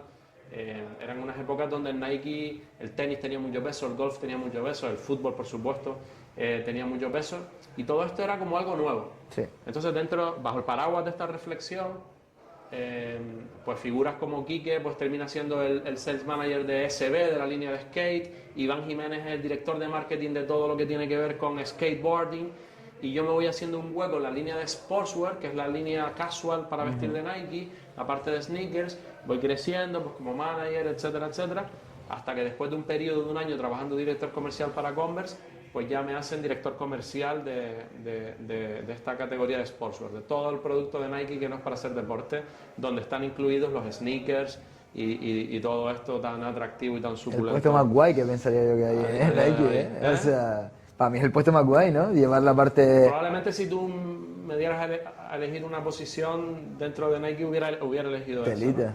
Eso, lo bonito de esa época, hubo muchas cosas bonitas, y es que al final todo este universo de los sneakers, que insisto ahora es tan popular, era algo muy nicho. Sí. Era algo muy nicho. Y hay una serie de figuras a nivel europeo, incluso a nivel mundial, que van haciendo el trabajo de abrir ese canal.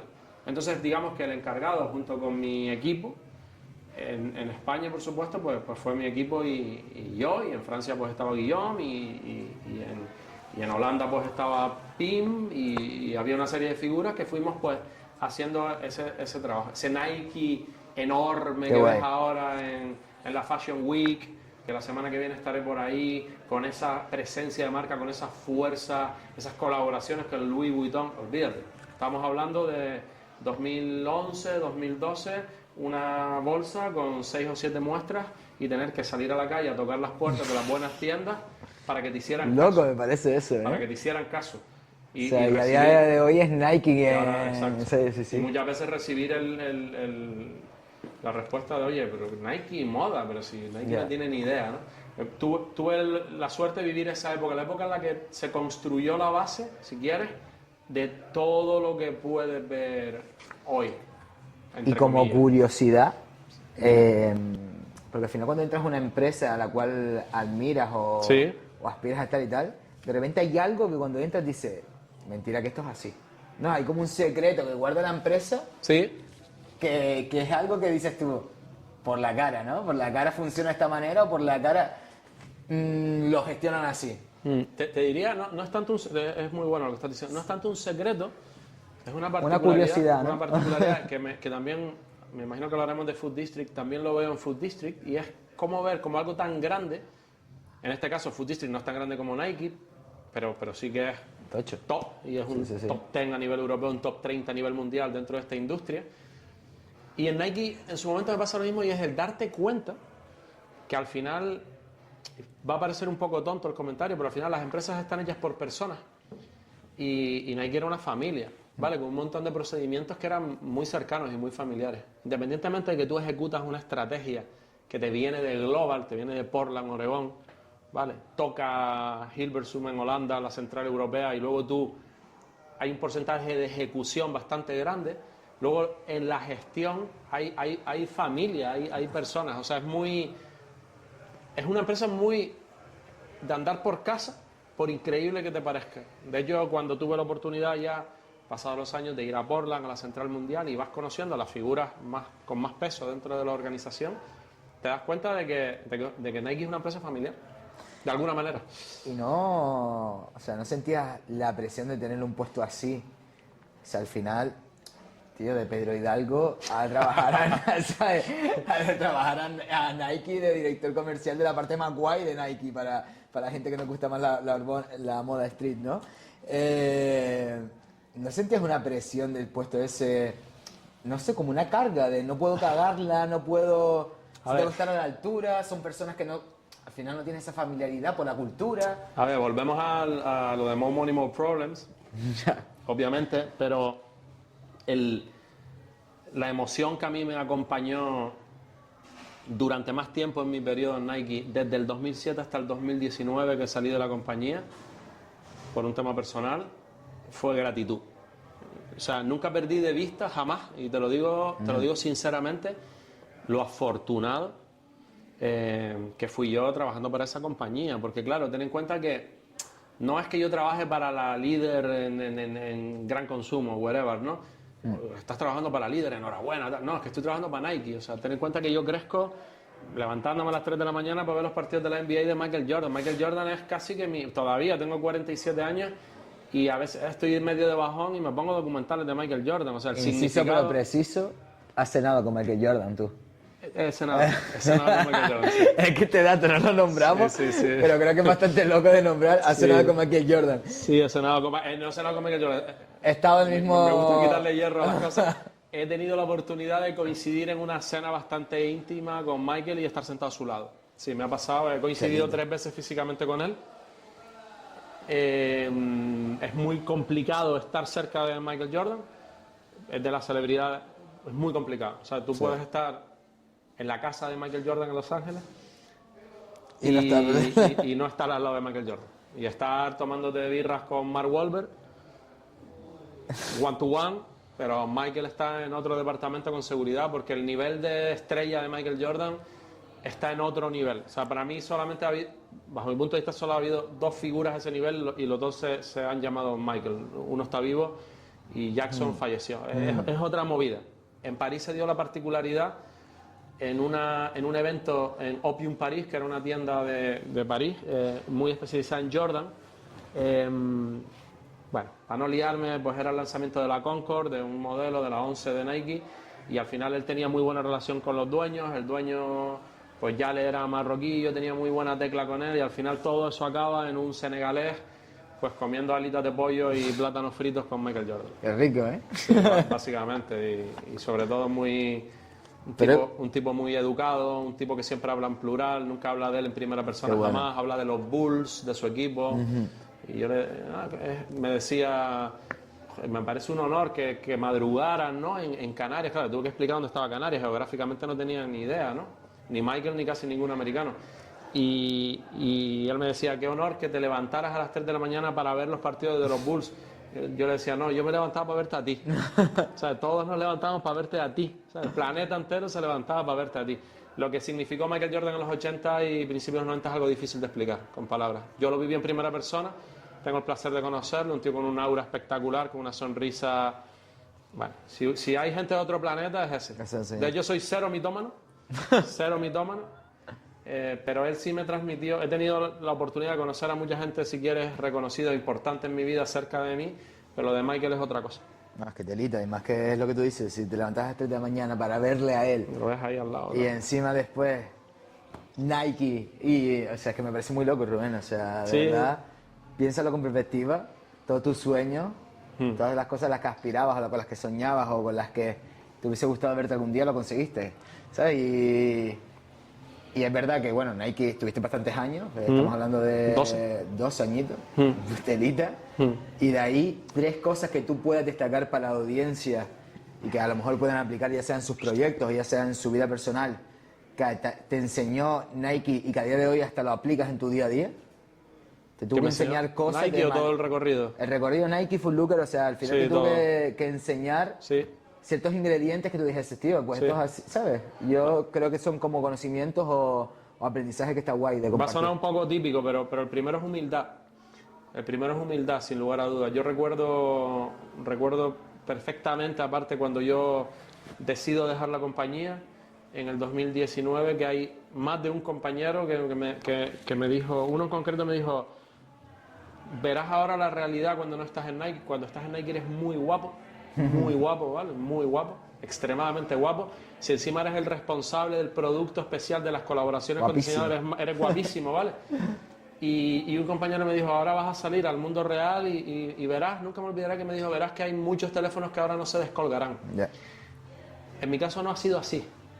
No ha habido teléfono que yo haya marcado que no se haya descolgado. Te hablo desde compañeros, seguir viéndolos, seguir yendo a la oficina de Nike y a darles un beso, o llamar a personas que han tenido cargos europeos, vernos en Canarias aquí con Elena, con los niños, con sus niños. Todo el mundo me ha vuelto a descolgar el teléfono. Por Porque algo eres será. guapo. No, por algo será. Me imagino que es porque manejé, si quieres, esos puestos de responsabilidad y tal, con humildad, lo primero. Total. Segundo punto es las relaciones sociales, es decir, cultivar una red, un net de relaciones personales, que creo que es lo más importante del mundo profesional y del mundo en general. Las personas que tienen problemas de ego, todos tenemos algún problema de ego, pero gestionar ese ego, el tratar bien a todo el mundo, independientemente de la posición en la que te encuentres. Total.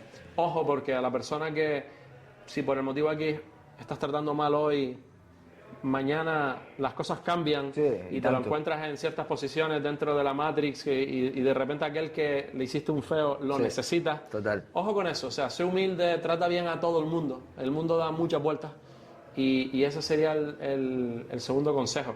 Y el tercero, que es muy Nike, sería el de have fun, o sea, pásatelo bien. Nike es una compañía de work hard y party hard, y eso lo viví con 1000 anécdotas que te podría contar un podcast de 10 horas. Pero en Nike se trabaja mucho, y cuando te digo mucho, hay jornadas muy largas, pero te lo pasas bien. O sea, la compañía se encarga de que te lo pases bien. Hay una vinculación real al deporte, estás muy activo deportivamente, no todos, pero muchos de los que trabajamos para Nike, estás activo deportivamente, te lo pasas bien, trabajas duro, pásatelo bien, Total. pásatelo bien. Y ya para ir un poco acabando con todo esto, porque la verdad que me está pareciendo muy interesante, estoy seguro que estás hasta censurándote para desarrollar muchos temas. Al final te dedicaste durante 12 años a Nike, más los años que estuviste en Foot Locker, es decir, siempre estuviste muy relacionado con la moda y al final nosotros, al ser una marca de moda, me gustaría saber tu opinión sobre el panorama actual, porque al final la moda siempre se dice que es cíclica, pero yo creo que estamos en un momento bastante loco y además que, bueno, me dijiste ya que este mes vas a la Semana de la Moda en París, entonces también, ¿qué esperas ver este año allí, no? O sea, ¿crees que va a haber novedades o vas a ver más de lo mismo, de alguna manera adaptada? No sé, quiero saber tu opinión general sobre todo este mundo. Es una buena pregunta, ¿no? El mundo de la moda da para mucho. Voy a intentar ser breve. Yo creo que la experiencia en Foot Locker y en Nike me dio o me proporcionó mucho aprendizaje de moda deportiva.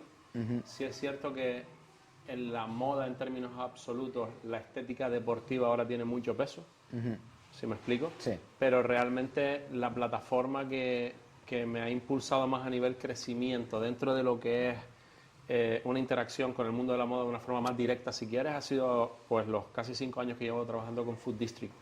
Porque ahí obviamente pues tienes conversaciones con Nike o con Adidas o con New Balance o con Puma, pero también estás trabajando con marcas pues como Stone Island o como Casablanca o la que toque, ¿vale? El contexto actual te diría que es un contexto muy, muy complejo en el que destacaría por un lado el no entendimiento del consumidor actual por parte de las marcas en general y por ende de los retailers o de aquellos que tenemos algún tipo de plataforma multimarca de venta, ya sea tienda, ya sea web, ya sean ambas. Lo que más oigo repetirse últimamente es como prácticamente nadie entiende realmente al consumidor actual y eso abre un debate súper interesante. Hablábamos offline en algún momento tú y yo que incluso podemos estar viviendo una época en la que ni el propio consumidor se entiende en exceso porque no lo necesita. Funciona por impulso, funciona por unos gustos que son, si quieres, más efímeros, ¿no? Un poco efímeros, ¿no? Sí. Iba a decir primitivos, pero tampoco creo que sea la palabra correcta. Simplemente le gusta y ya está. Y ya está, sí. Los que somos los de mi generación, incluso los nacidos en los 80, generalmente tenemos una arquitectura de gustos que responde a algo. Sí. Es decir, a mí me gustan ciertas marcas porque han tenido una relación... A mí, te pongo un ejemplo real, a mí me encanta Polo Ralph Lauren. Polo es probablemente la marca que más me gusta. Curioso. Curioso o no, porque los de mi generación vivimos en los 90 la explosión de Polo en el hip hop. Sí, ¿no? Toda la época de Snow Beach, todo lo que pasó con Wu-Tang Clan, etcétera, etcétera. Hay una explicación del peso que tiene Polo en el hip hop. Por eso me gusta a mí, por eso conecta conmigo. Pero lo que quiero venir a decir es que todo lo que a mí me gusta tiene una explicación, en mi caso, que soy de los 70. El chaval actual y la chavala actual no tiene una explicación y no tiene por qué tenerlo. Y no es algo que me parezca negativo, en absoluto, todo lo contrario. Creo que esa indefinición expresa también una libertad a nivel de gustos que te permite, pues oye, vestirte como tú quieras, cuando tú quieras y sin un porqué exacto. Me gusta y ya está. Ya está. Vale. Bajo el paraguas de esa reflexión, luego están en el otro lado las marcas que intentan alimentar a ese consumidor o que intentan darle a ese consumidor lo que quiere y las tiendas, por llamarlo de alguna manera, los retailers, las webs, que quieren entender que quiere el consumidor porque al final lo que quiere es vender. No solo vender, sino también cubrir las necesidades, o sea, que él tenga lo que busca. Ahí está la complejidad. Ahora mismo casi nadie es capaz de leer con certeza, casi nadie es capaz de descifrar este jeroglífico. O sea, suceden cosas, de repente modelos funcionan, ¿no? Hemos vivido una época que acabó la primera mitad del 2023, pero hemos vivido un 2021, 22 y parte del 23, donde por ejemplo ciertas zapatillas de Nike como Dunk, como Jordan 1, como Air Force One funcionaban muy bien, una estética de la primera mitad de los 80. Ni siquiera eres capaz de entender muy bien por qué el consumidor joven conecta con Jordan cuando de repente no saben quién es Michael Jordan. Exactamente, sí. Entonces es ese no entender. Ahora la samba la Samba de Adidas y toda esta estética indoor, la Samba es una zapatilla del 49, la Gazelle es del 69, todo lo que pasó ahí en esos 20 años, esa estética está muy de moda. Es una estética que usaba Bob Marley a principios de los 80. Ahora resulta que el chaval joven quiere esa estética. ¿Por qué? No se sabe muy bien. Exacto. Entonces, esa indefinición por parte del consumidor está obligando a las compañías a actuar de una manera más rápida y adaptarse a los cambios que existen a nivel de moda con mucha agilidad. Creo que la palabra agilidad ahora mismo es clave. Y otra palabra clave es código, ¿vale? Porque luego no es solo el qué, sino el cómo. El qué es una samba, es una zapatilla de fútbol sala de toda la vida. ¿Cómo la comunicas? No, pero que es difícil, ¿eh? O sea, es muy complicado. Desde el punto de vista de la marca, que al final, sí es algo curioso que me ha pasado, que he visto estas navidades aquí en el pop-up del laboratorio, que me ha venido público de todos los estilos y de todas las edades, ¿no? Entonces dije, joder, mi marca acoge a todas esas personas y es guay, que no tienes que... Yo al final es verdad que muestro una imagen, un tipo de vestimenta, quizás más por redes sociales, pero al final me encanta que Chacho le pueda llegar a gustar a todo tipo de público. Pero claro, eso por una parte, pero tú quieres llegar a aún más público que el que te viene aquí, quieres llegar a más gente fuera de Gran Canaria. Y ahí es cuando entra la labor de cómo lo comunicas. ¿Cómo lo comunicas? Exacto. Y aún así lo veo tan complicado porque a lo mejor tienes un producto o un vídeo, o una campaña, lo que sea, el formato que hiciste, tan bueno para ti, para tu opinión y para tu círculo, que dices, joder, es clave, qué guapo lo que hiciste, pero de repente no funciona absolutamente nada en redes sociales y algo que ni le diste importancia en el momento de hacerlo funciona de una manera descomunal, claro, te hace aún más dudar y te hace aún estar más perdido de, es que ¿por dónde tiro? ¿Sabes? ¿Por dónde tiro si de repente algo que está súper cuidado, mimado, no funciona y algo que lo hace de repente, pumba, es lo que me ayuda a vender? Absolutamente. Y O viceversa. Creo que está pasando en muchas industrias. Yo le pongo mucho más peso ahora al cómo y le pongo mucho más peso a la reacción. O sea, las grandes marcas han funcionado siempre planificando, incluso provocando que las cosas sucedan.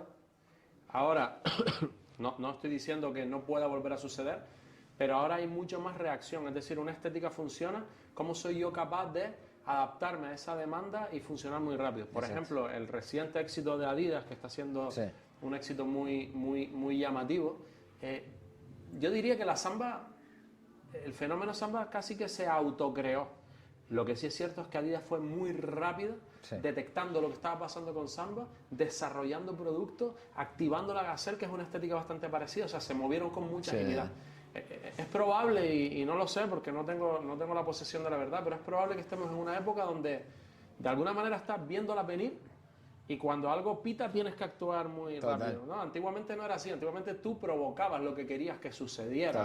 A veces fracasabas y a veces tenías éxito, pero lo provocabas, ¿no? Y me recuerdo perfectamente reuniones en las que se hablaba, what's next, o sea, cuál es la apuesta, cuál es el siguiente zapatilla que queremos que funcione. Es un contexto muy interesante.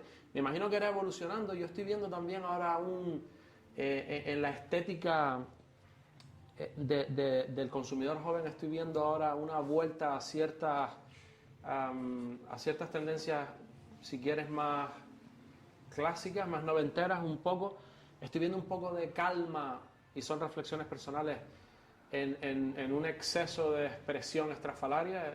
Lo estoy notando. Estoy viendo como marcas que no tenían cabida hace bastante poco ahora vuelven a tenerla y al final son un poco las de siempre. Estoy respirando como una calma. Creo que ha habido una ebullición, a nivel creativo, a nivel expresión. Para mí el vestirse es creatividad.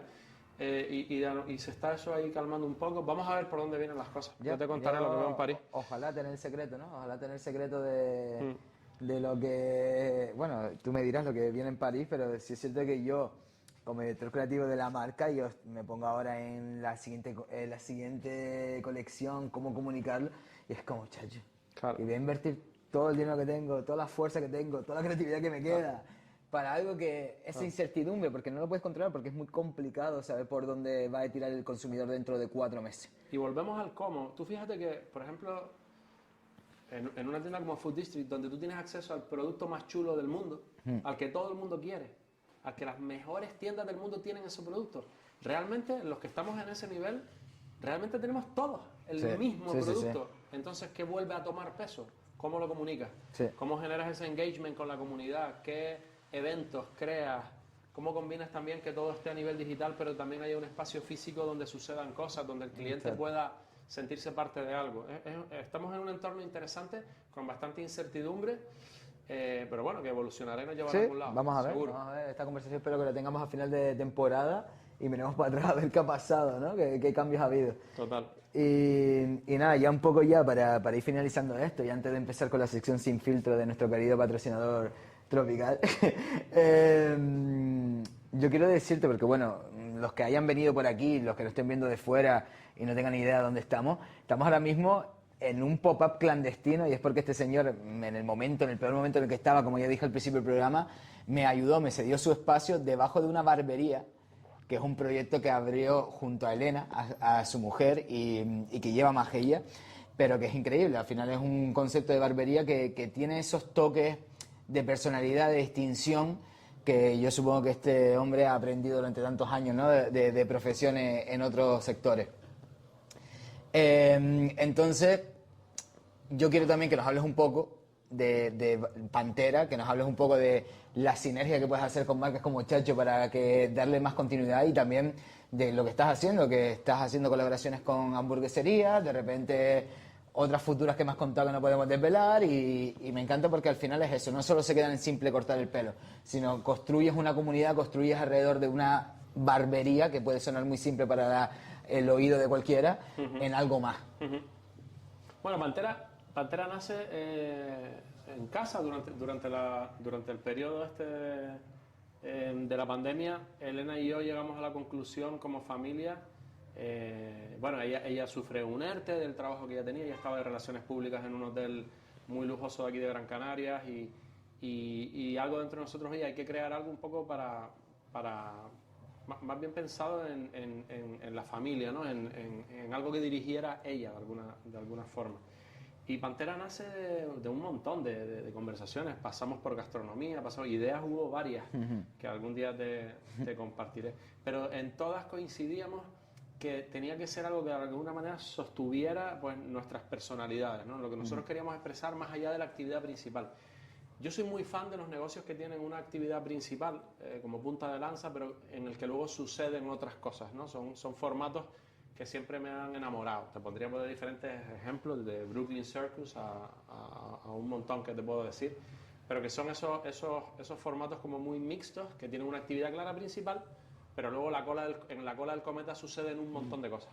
¿Por qué barbería? Barbería, queríamos algo que fuera, queríamos algo que no dependiera de las aduanas con las que tú tanto sufres, ¿vale? Que fuera un servicio, queríamos algo que se acercara bastante a un servicio de primera necesidad. Y entonces, oye, al final, después de comer y beber, viene un poco lo de cuidarte y sentirte bien. Al margen de eso, la barbería sostiene culturalmente muy bien todo lo que comunicamos aquí, porque tenemos un link directo con el arte, Panteras Comunidad, Panteras Arte, que es un poquito nuestra frase, y con el arte urbano. Dentro de lo que es el movimiento de Urban Art, la barbería, dentro del hip hop, etcétera, etcétera, siempre ha tenido un peso importante. Justificaba bien que la actividad principal fuera barbería. Más allá de eso, lo combinamos con el corner de café, con los eventos que hacemos, las exposiciones, etcétera, etcétera, etcétera. Hemos hecho un ejercicio durante 1 año y medio que responde bastante a un posicionamiento de marca.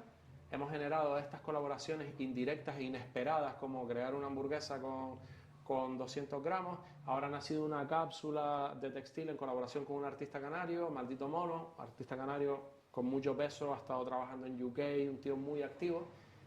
Ahora en este sótano que queríamos darle vida, pues hemos hecho la pop-up contigo, con Chacho Souvenirs, una marca consolidada canaria ya, de un consumidor más joven.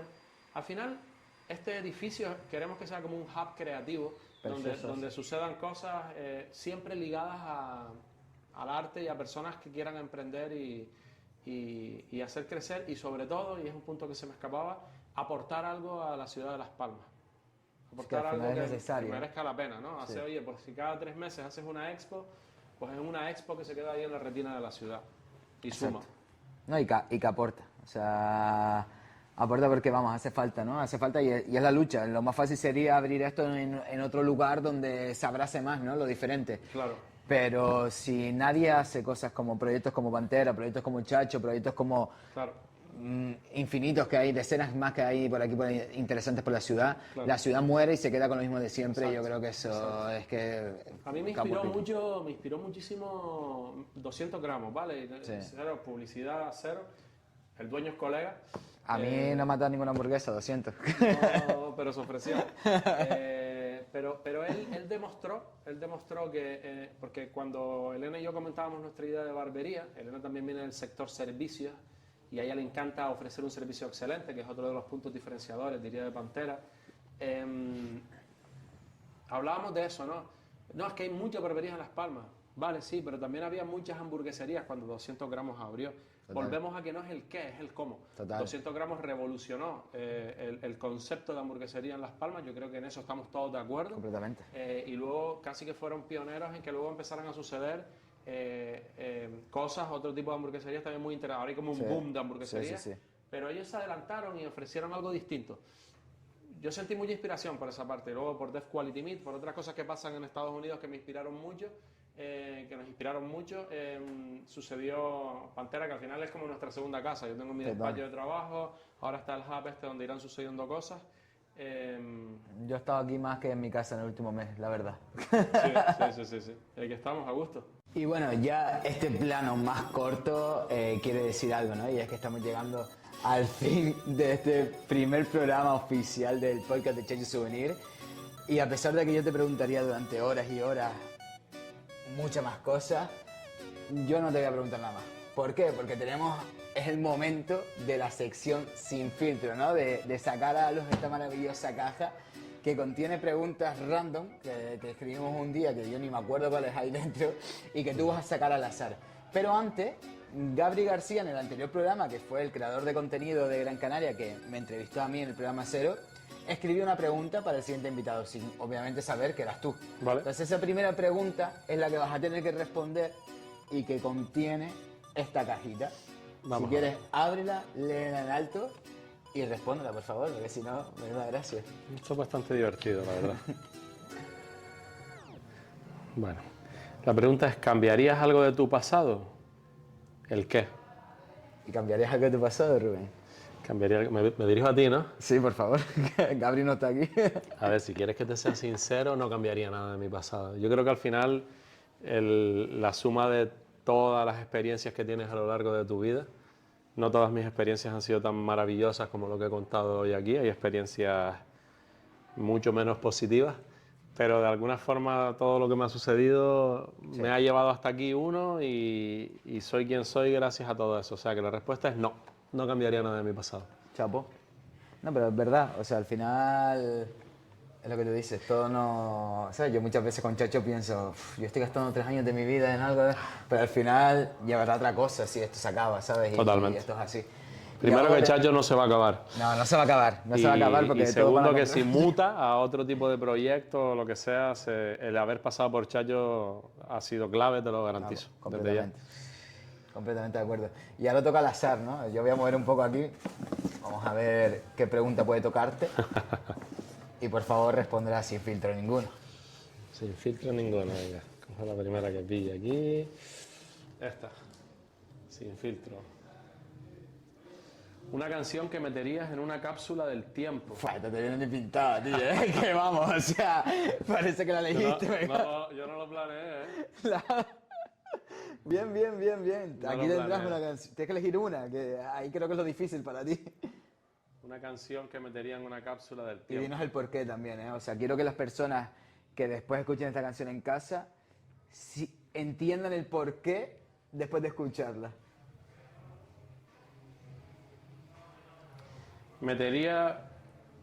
Estaba pensando en alguna de más hip hop, pero metería el Ordinary Love de Sade. José, ponle el post, pero esta, ¿eh? Sí. Ordinary Love de ¿Y por Sade. qué? Bueno, Sade, si tuviera que nombrar una musa dentro de lo que es la música, para mí es ella. Y ese tema representa ha estado presente en muchos momentos importantes y bonitos de mi vida y sobre todo en esta última etapa con la que es mi familia ha marcado muchos momentos. Es un tema muy romántico O sea, no es nada hip hop ni mucho menos, es muy romántico. Es un temita de velas, de botellita de vino, champán, aquel que vea, y estar con la persona que quieres compartir ese momento y disfrutar. Buah, me la voy a poner este fin, te voy a comprar velitas, el vinito. No falla. Me la pongo. Y ahora ya, pues bueno, te tocó fácil, o sea, aquí hay, te aseguro que hay preguntas mucho más complicadas que esta, pero bueno, hay gente afortunada en la vida. Te como lindo. Terminamos con la sección Sin Filtro y ya vamos a la última sección de este podcast. Que bueno, como ya adelanté en el anterior programa y para quien nos acaba de coger en este podcast, al final de cada programa vamos a hacer a nuestros invitados continuar un dibujo que han ido siguiendo el resto de invitados que vinieron antes que él. Yo en el primer programa hice un rayón al azar aquí en el iPad, y Rubén va a tener que seguir ese dibujo hoy. ¿Qué pasa con este diseño? ¿Por qué es tan especial? Porque la idea y lo ideal y lo que vamos a hacer es que con el diseño final, después de que vengan todos los programas en esta temporada del podcast, haremos una camiseta con este diseño, una camiseta de Chacho con este diseño que será un 1 de 1 y que sortearemos a través de nuestras redes sociales al que más sepa de nuestro podcast. Así que tú tienes posibilidades de tener esta camiseta que a día de hoy es esto. Pero que Rubén va ahora a continuar y nada, te doy libertad creativa absoluta. Y también ir diciendo que él ahora va a dejarnos una pregunta fuera de cámara para que esto no se alargue más para el siguiente invitado. Así que siguiente invitado será Rubén quien te haga una pregunta que estoy seguro que tendrá chicha. Vale. A ver, ahora mismo que tienes la goma, claro, con goma no puedes dibujar, ahora sí.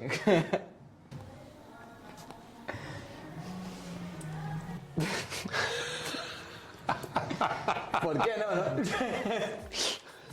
O sea, yo estoy pensando en el siguiente, a ver qué... Pero esto es lo guay, ¿no? De este tipo de secciones, que sea tan random y que le tengas que darle un sentido a algo que no lo tiene. Primero no tiene, obviamente. No lo tiene. Y nada, querido Rubén, yo muy feliz, de verdad, como dije al principio del programa, muy feliz de tenerte en mi vida, muy feliz de que hayas sido el primer invitado del podcast, muy feliz de que me guíes y hagas que no me caiga con esta marquita, y también de todos los proyectos, tantos que vengan de aquí ahora juntos como que te vengan a ti, porque joder, ya hasta eres de esas personas que me alegro de todo lo bueno que te pase, porque Dios que se lo merece, ¿sabes? Gracias. Así que, nada. Muchas gracias a todos por ver este programa o por escucharlo si has elegido la opción de Spotify, que hoy en día tiene de todo, ¿no? Y también si eres nuevo, quédate aquí porque tenemos un programa mensual, haremos especiales y la verdad que creo que es muy interesante escuchar a la gente que estamos aquí en las islas. Y también es muy interesante darte cuenta que hay mucho mundo más allá de lo que creemos o de nuestro barrio, de nuestro círculo cercano, ¿no? Y qué guay de escuchar y de aprender. Así que nada, muchas gracias Rubén. Gracias. Un placer. Y nada, hasta la próxima, chicos. Un placer.